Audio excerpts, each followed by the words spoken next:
Good evening, everyone. Is anybody excited? Well, I've got great news for everyone tonight. We got one of the 3 tickets out of Iowa.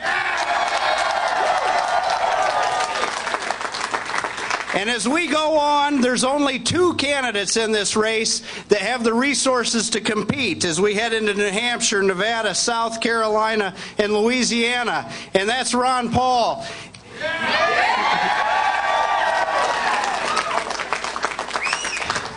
Did everybody have fun tonight? Well, please join me in welcoming the champion of the Constitution, the Thomas Jefferson of our day, Dr. Ron Paul.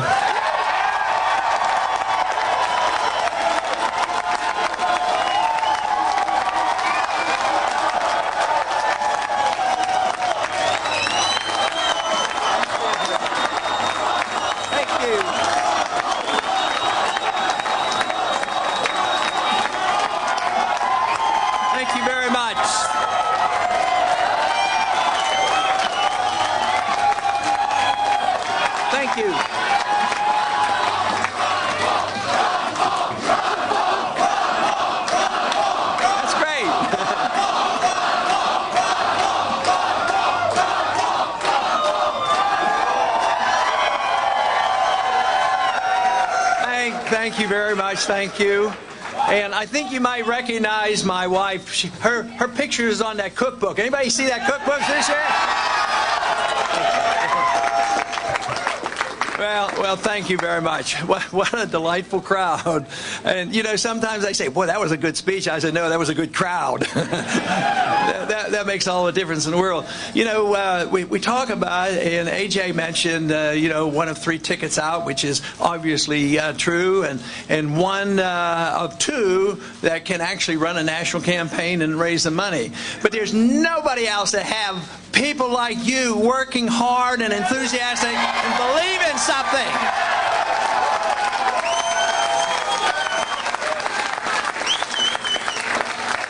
That is all the difference in the world. And before I continue with any more comments, I do want to bring at least step forward three of our chairmen. You met already, A.J. Stryker and David Fisher would step forward, as well as Drew Ivers, who's been the chairman, and they are on the Central Committee, and they have led the charge all throughout Iowa.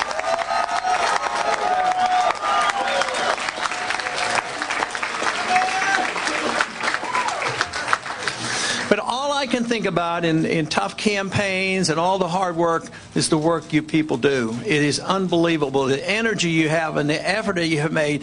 But what makes me feel good about it is you're doing it because you believe in something. That is what's worthwhile.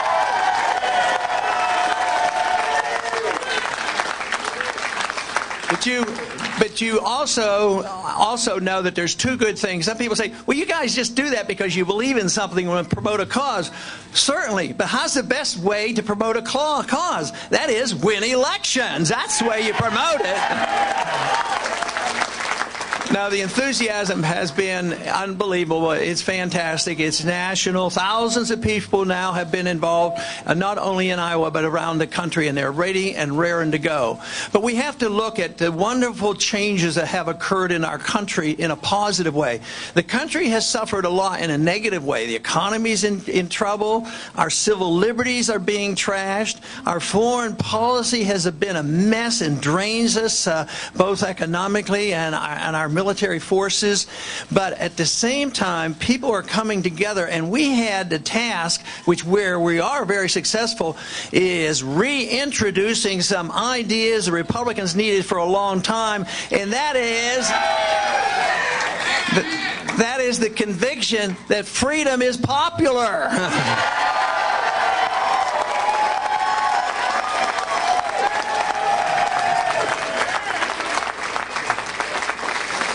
But once again, we have had a fantastic showing for this cause and challenging people. Not the status quo that we have been putting up with for decades after decade. But challenge them and saying, you know, let's challenge them. Let's go back to this real old-fashioned idea, this very dangerous idea. Let's obey the Constitution.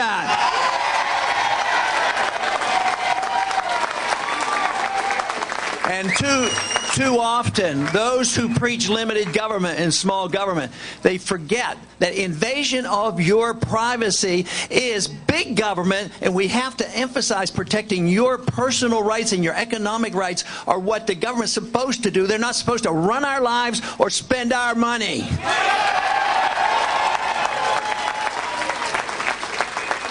And also, along those lines, what we have introduced with so much enthusiasm, I hear it so often from so many volunteers. The other day, somebody came up to me, and he was refreshing my memory because he knew I knew the statement because I've said it. Back in the old days, in the early 70s, Nixon said, "We're all Keynesians now," which meant that even the Republicans, they accepted liberal economics. He says, "I'm waiting for the day when we can say we're all Austrians now."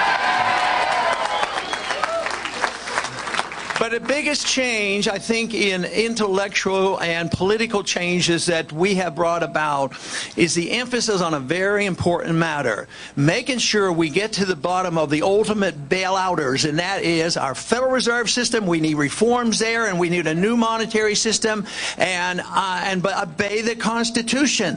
This is something that we've made great progress. So the first and initial important step that we've worked so hard, and it's on the table. Today there was a national poll came out, and they were talking about how many people supported the gold standard. How long has it been since they've taken a national poll on the gold standard? And guess what? The majority of the American people believe we should have a gold standard, not a paper standard. But also the great strides that we have made has been really on the foreign policy. The fact that we can once again talk in a Republican circles and make it credible, talking about what Eisenhower said, to beware of the military-industrial complex. Talk about the old days when Robert Taft, Mr. Republican, said that we shouldn't be engaged in these entangling alliances. He believed what the founders taught us. He didn't even want to be in NATO. We certainly don't need NATO and the UN to tell us when to go to war. But we have seen a great difference. The majority of the American people are behind us on this whole war effort. They're tired of the war. Costs too much money. Too many people get killed. Too many people get injured. Too many people get sick.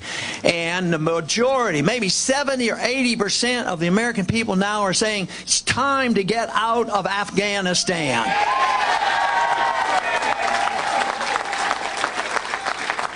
So those are the issues. Those are the issues that we have brought front and center. They're out there. They're not going to go away. And we have tremendous opportunity to continue this momentum. It won't be long that there's going to be an election up in New Hampshire.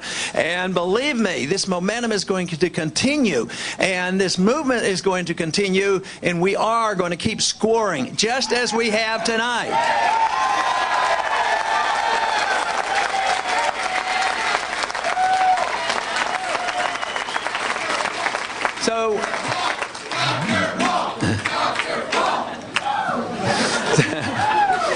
So tonight we have come out of an election and we're essentially three winners, three top vote getters, and we will go on. We will raise the money. I have no doubt about the volunteers. They're going to be there.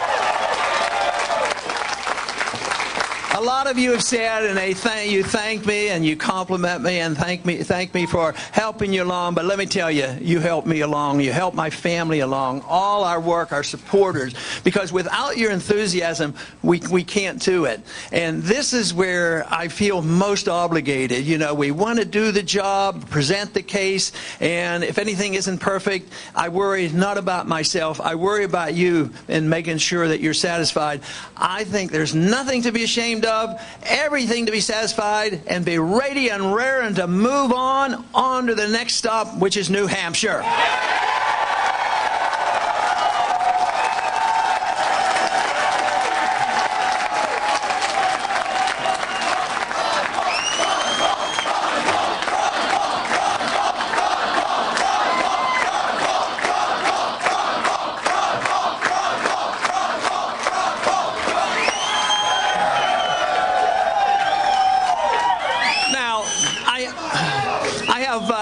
have another speaker, a special guest tonight. He's been with us this evening. Matter of fact, he's been with us in our campaign for quite a few years. And you may have met him because he's been around here this evening. But I'd like him to come out and say a few words. He's been serving in the military for 10 years, and he's been overseas a lot. A lot of it was in Iraq and Afghanistan.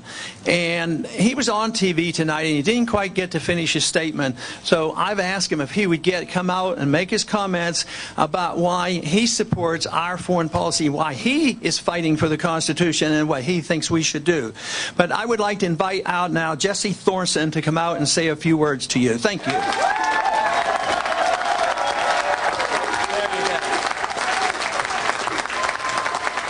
How about Ron Paul?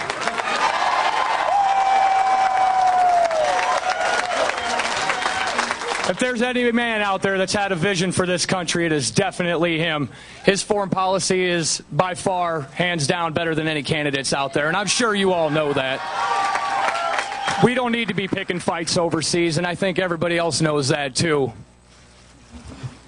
I'm flabbergasted right now. This is an incredible moment for me. I can't believe it. It's like meeting a rock star. But you know what? We're going to go to New Hampshire. We're all going to get involved. We're going to keep getting online. We're going to keep talking to people. And we are going to make sure this man is the next president of the United States.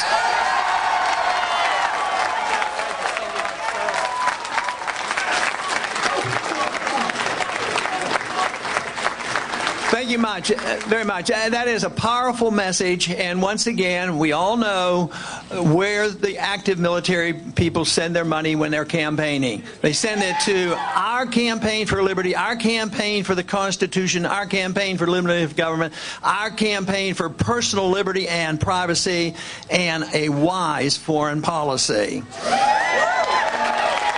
The most important thing we have to remember is we want to have influence in the world. That's very important. We want to be active in the world. We want to talk to people and work to people, trade with people, and be friends with people. But what we need to realize is our ways. You know, there's people who say that we are an exceptional nation, and we certainly are and have been, but we're slipping. But this idea that our exceptionalism out of desperation say that we are so exceptional, what we must do is prove it to the world. We have to send our troops around the world and force it down their throats. If they don't do it, we'll, invade them and occupy them and force election on them. I'll tell you the best way to spread our message, and that is do our job at home. Preserve our liberties at home. Provide the free market. Have a sound currency. Balance the budget. Set an example and get the rest of the world to emulate us. That is the road to peace and prosperity. Thank you very much. Thank you.